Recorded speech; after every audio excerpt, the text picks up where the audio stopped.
Butir yang pertama adalah imam yang adil.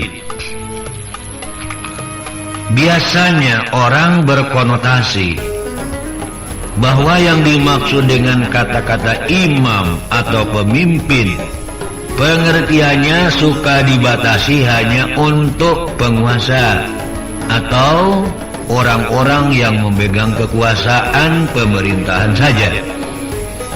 Padahal sebenarnya pengertian yang terkandung dalam istilah imam atau pemimpin itu meliputi cakupan yang sangat luas.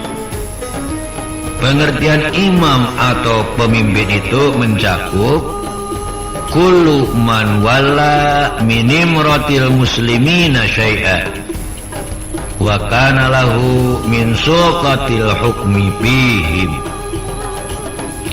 Semua orang yang mengurusi urusan kaum muslimin dalam masalah apapun, yang oleh karenanya dia punya kekuasaan hukum atau pengaturan di tengah-tengah mereka.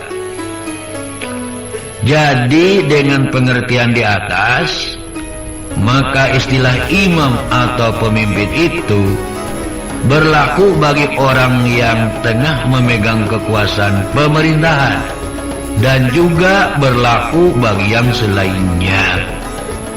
Bahkan masing-masing pribadi, orang per orang, itu pun termasuk imam atau pemimpin juga, walau hanya memimpin diri sendiri.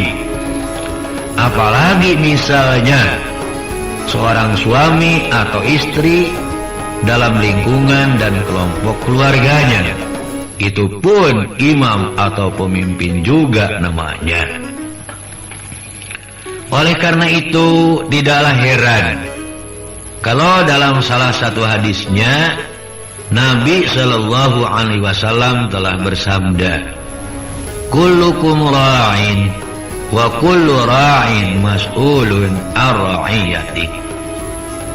Setiap kamu itu pengurus atau pemimpin, dan setiap pengurus atau pemimpin itu akan dimintai pertanggungjawaban tentang yang diurusnya atau yang dipimpinnya.